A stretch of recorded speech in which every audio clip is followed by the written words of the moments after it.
Martial World Teyvat Chapter 22, Fan Fiction by Azazyel.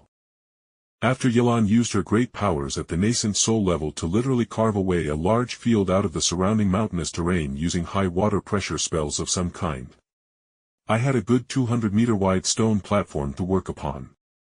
And with the open space, I got to work. As I knew Yelan wanted one thing above all else, she wanted weapons that mortals or very weak martial artists and cultivators could use. So in that vein, I decided on two different projects. For the next 2 weeks, I worked tirelessly upon the following projects while optimizing the mining system when I had free time. A ground and air project. The air project would be the gunship I envisioned priorly that would be outfitted with a spirit stone nuclear reactor to power it and armed with more mundane if not powerful weaponry with its ammo being stored into a spatial storage. The ground project, however. A man always dreams of making a mech. I whispered to myself as I used all the inherited knowledge I had to make the most glorious of things. I was working to make an ogre titan from Titanfall basically. And with it armed with a 40mm cannon which was belt-fed from a smaller storage crate I could make on the ogre's back. The titan would have up to 50,000 rounds in storage.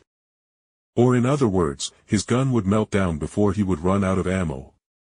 Along with the massive cannon the Titan could carry, the Titan was outfitted with shoulder-mounted missile pods, and magnesium dust bombs that would softly explode around the Titan to burn away things trying to hoard the Titan. And lastly, the force field projector that could release a wave of kinetic energy from one of its mechanical hands to stop projectiles from hitting it. And as I climbed into the mech's cockpit and its spirit stone nuclear engine whirled to life, I felt at home. No, that was my cultivation art, the golden path registering this mech titan as a great treasure and allowing me to cultivate while within it.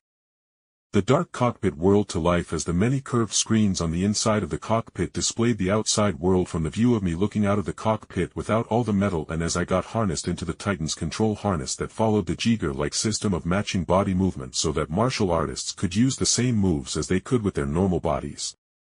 I stood up in the Titan form with the machine making a loud thrumming noise as I hefted up the large 40mm cannon. "Kitching, you hear me?"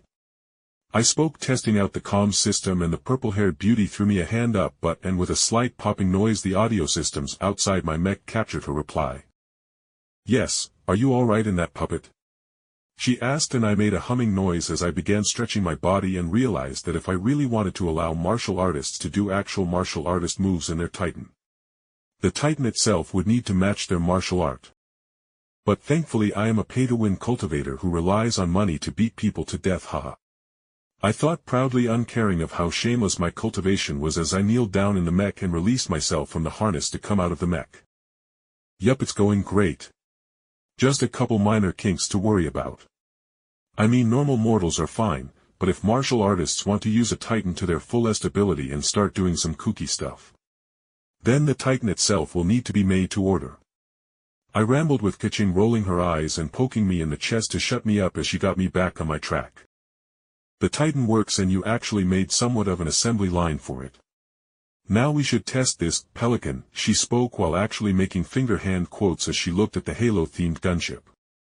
I gave the Yuhung of Liyue a look, as no one deces the Pelican, but regardless Kaching joined me on the ship's maiden voyage as she wanted to make sure that should the ship blow up or suffer catastrophic failure, she could catch and teleport me down to the ground, even if her lightning teleport would probably give me some good burns.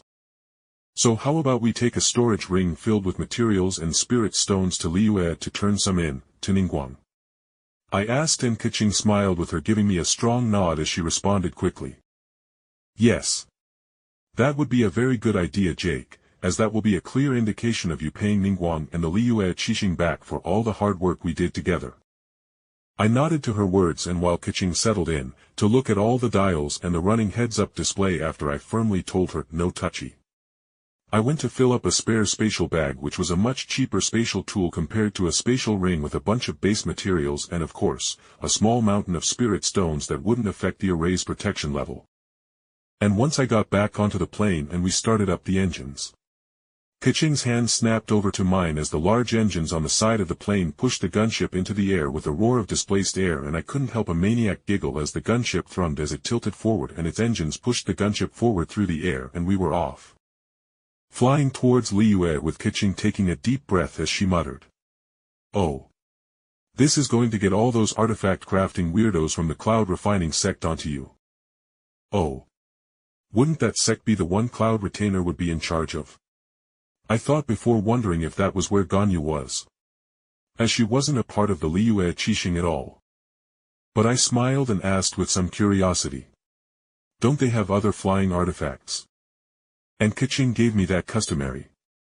I hate you for being so intelligent and yet so ignorant of things, look she always gave when I asked certain questions. But thankfully she didn't sass me as she answered with a wry smile. Yes. Sorta, the most common thing they have are flying swords, but that requires the practitioner to have their body connected to it. To fly it safely, otherwise other than the sect master's flying divine pagoda. No, there aren't any ships like this that can actually fly. In response to Keqing's heated words, I reached over and gave her a head pat, making her hiss and smack my hand away. And for the rest of the ride to Liyue, with clear skies and thankfully no monsters that dared to attack us from the surface or running into any flying monsters, we were left completely unmolested for the flight to Liyue. And as we came closer to the city, I blinked, seeing Ningguang surrounded with golden glyphs flying in the air to the side of the city near the harbor district, and Keqing said obviously, Lady Ningguang must be pointing us to where to land.